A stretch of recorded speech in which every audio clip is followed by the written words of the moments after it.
In military terms, Japan's position was hopeless. The Allies had unchallenged air supremacy, and her food and fuel supplies were dwindling critically under the blockade. Victory was not in doubt. But when, and after the loss of how many more lives? Some intelligence reports said the Japanese army was prepared to go on fighting until the last man was killed.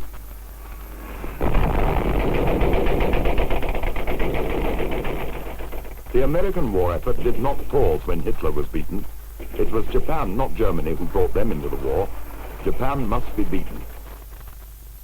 In the spreading, teeming laboratories of the Manhattan Project, the pace intensified.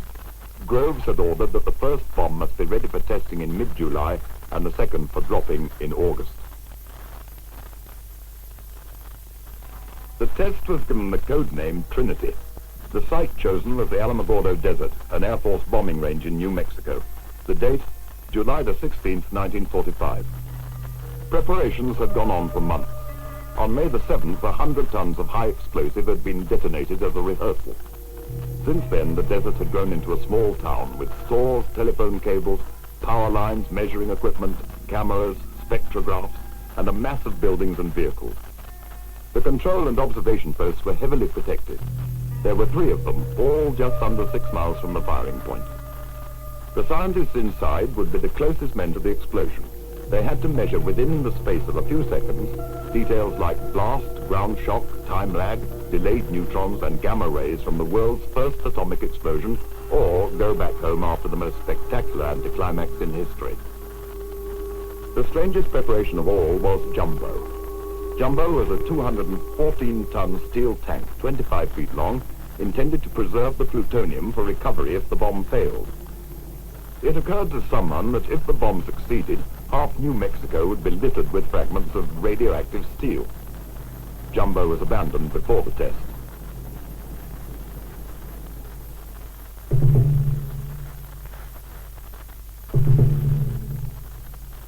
The test was scheduled for the small hours of the morning. The scientists were brought from Los Alamos in coaches. As I remember, 2 or 3 busloads of us, and we set off at around about 3 o'clock in the afternoon and drove down. Well, the journey was an average chatty journey with physicists discussing this and that, and we got there about midnight, and there was a beautiful velvet desert night, and the thing was due to go off at something like before the dawn, and I was about, I think 7 or 8 miles away with a group of people. By all the scientists' calculations, the bomb was bound to explode, but none of them could say he knew it was going to. The point of detonation was a 100-foot steel-framed tower, but any man who looked at it at the moment of detonation would never see again. The weather was thundery. Because of the danger of lightning, it was only at the last moment that the bomb itself was carried to the tower. It wasn't much bigger than a car battery. Nearly all the scientists had made their own estimates of the size of the explosion it would cause, most of them in fact far below the actual result. They didn't know. Nobody knew. They had gone to the limit of calculation. Now they could only wait through the warm July night to see what happened when you released the greatest destructive force that man had ever dreamt of.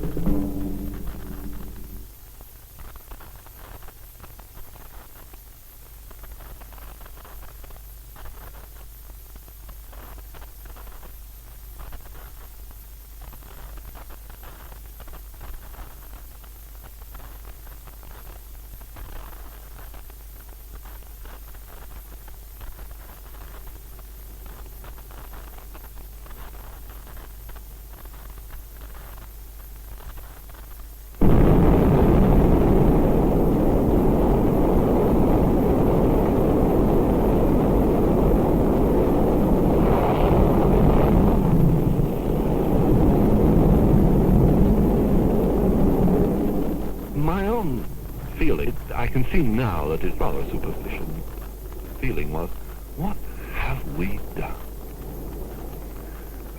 And I remembered the line from the Bhagavad Gita, I am become death, the destroyer of worlds.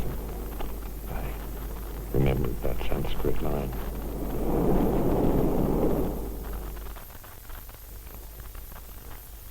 Alamogordo tests took place one day before the start of the Potsdam conference. Truman received the news in a cable from George Harrison of the Interim Committee. It said that the baby had been born, and added, "The light in his eyes was discernible from here to High Hold, and I could have heard its screams from here to my farm. This must mean the flash was visible for 250 miles and the blast audible for 50.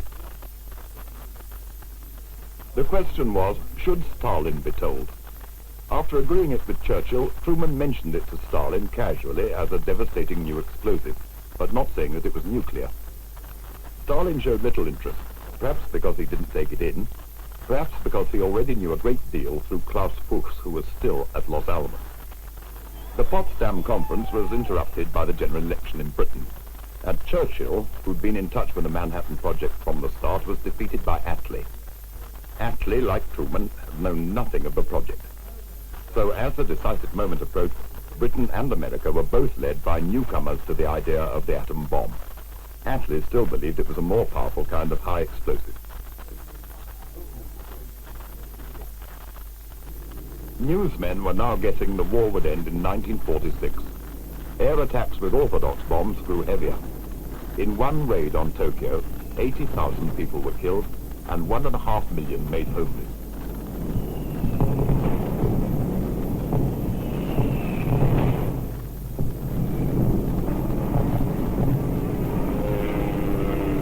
Under the pressure, Japan made her first peace move. But she took sounding through Russia, and Britain and America thought it was just a move to keep Russia out of the war. By the end of Potsdam, it was agreed without argument that the bomb would be used. Churchill called it a miracle of deliverance. Politically, too, it saved the West from making unwelcome concessions to Russia in return for helping invade Japan.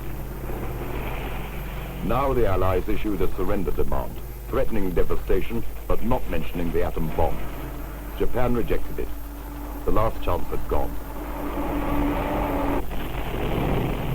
To the American High Command, the dropping of the atom bomb was essential. Japan, a nation of fierce military pride, still had 5 million soldiers in the field, and the Allies would need as many to invade, and American lives were still being lost every day.